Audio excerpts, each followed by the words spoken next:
Hey there, this is James from Odin's Brewhix at Templo de Brewhix. I'm making a video for our Scorpio full moon forecasting of the energy and some of the opportunities for ritual and healing that are available. For my patrons, we will be posting a ritual for release as well for you to do on top of any spell work you might be doing as part of our spell kits. It can be in tandem or as an additional ritual. I wanted to start off with the core message card that we pulled here was from, all the cards are from the Living Altar deck. And so our first and so it is our core message here is Soul Harvest. And in that, we are gonna in this reading have a lot of messages that are in a lot of winter's messages, a lot of earth's the element of earth's messages.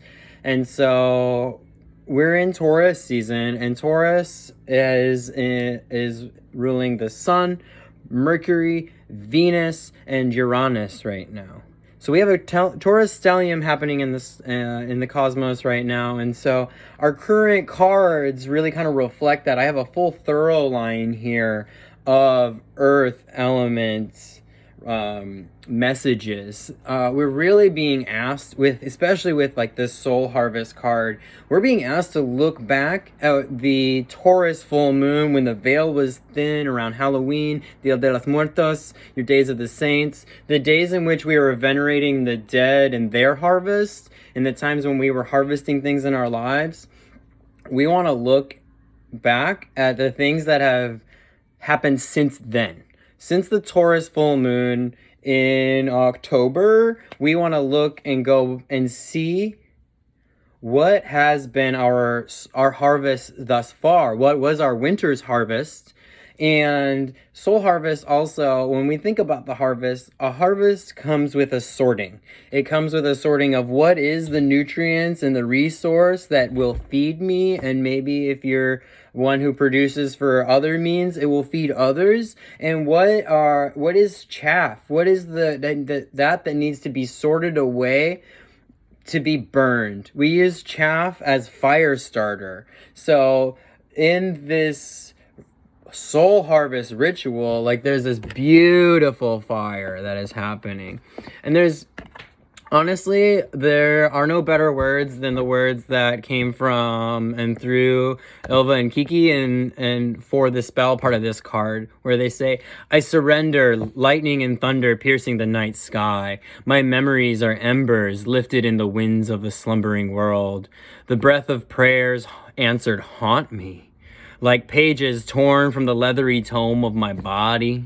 My broken promises, my shattered dreams, my greatest triumphs and blessed successes, all feed the fires of my soul's determination. I actualize like embers scattered in the seething storm. I am sacrifice. As the fires burn, my shadows emerge, undulating, rejoicing, crying in the flames.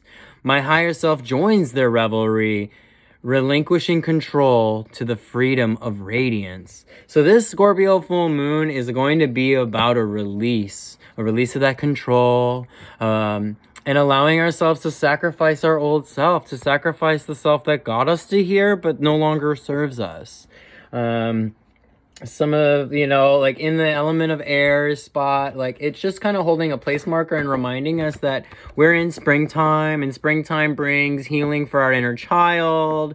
And springtime also, like, while yes, it brings flowers, it also brings the thaw, and in the thaw comes the thawing of our composting. And sometimes that shit stinks, but you know what, it's full of the minerals that we need to feed our garden and to fuel our further growth. It's better to cut it. As you know, Mars in Cancer right now is gonna say it's better to cut cords with that doesn't serve you, and to move forward with a greater sense of safety and security to blossom in your fullest self. Living in this like thorough line of earth, the relationship that fire brings to us is a reflection of the relationship that it has with earth. You know, the balsamic moon, it gives us like its relationship to fire reflection is the rejoicing. You know, we can given this opportunity to rejoice in the heartbreaks and the things that we have endured and the ways that we've become more resilient, but we also get to hold ourselves in the tenderness that is loss, and the tenderness that is the grief of things going, things that we thought were going to feed us actually choking us out, or actually just becoming a spot of barren land where nothing could grow this time. And we get to compost that experience, we get to alchemize it into the wisdom of, so this year while we tend our garden from this springtime, and when we look to what are we nurturing and what is flourishing for us, so that when we look at the Taurus full moon in 6 months from now, we have a very different soul harvest than we did last year, because we're showing up to right now. And in that, like, showing up to right now, the medicine of what's with right now and what West and what water wants us to hold is sunset.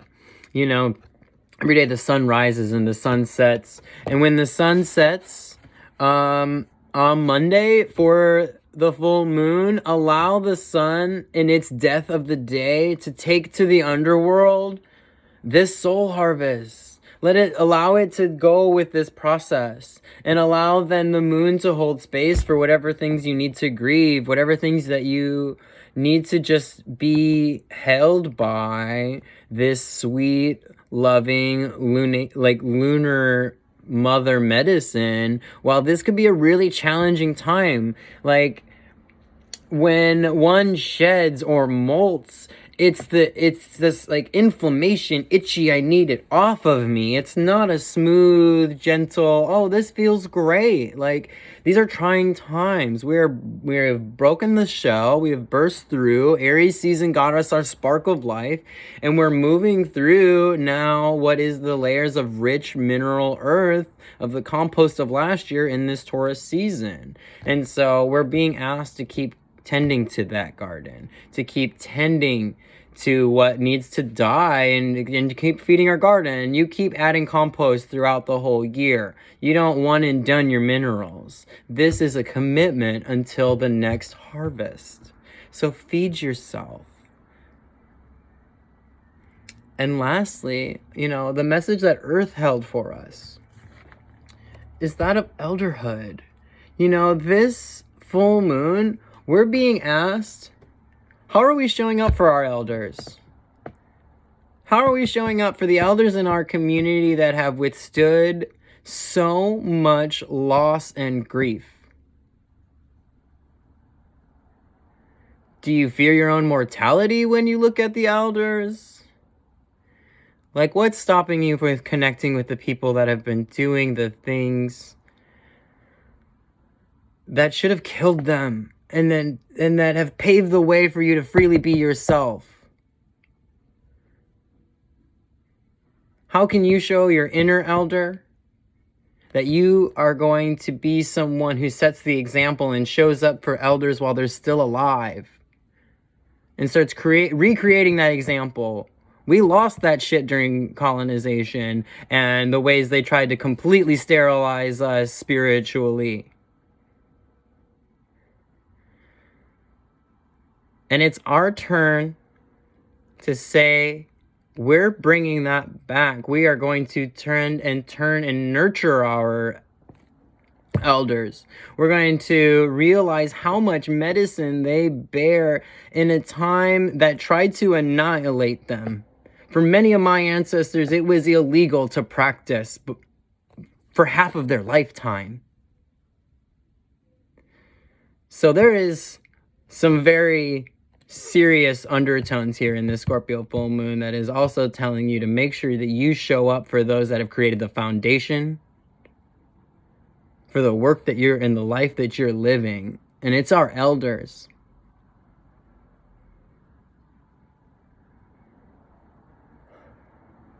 And it's also in that practice we start showing up for the elder in ourselves that we are fostering. We start looking to realize that there can be a beautiful future as a queer elder if you're queer like me.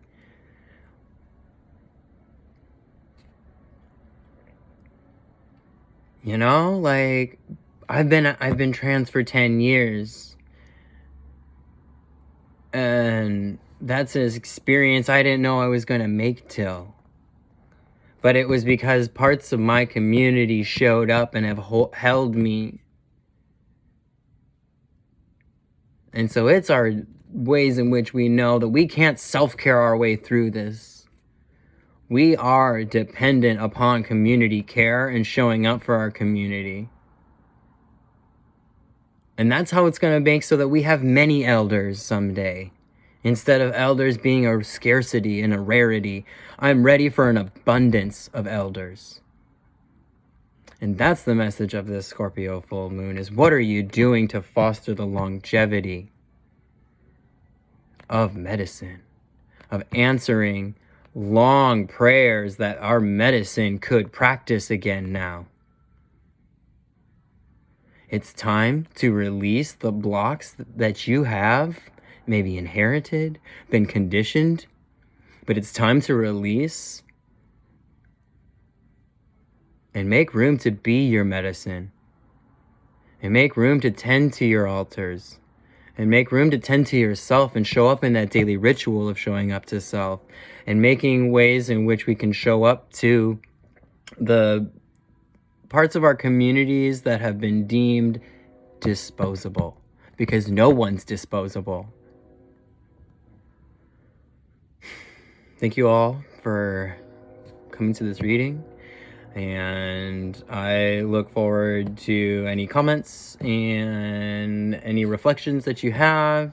You're welcome to tip if you'd like. My Cash App is $craftdad. I'll put that in the comments, and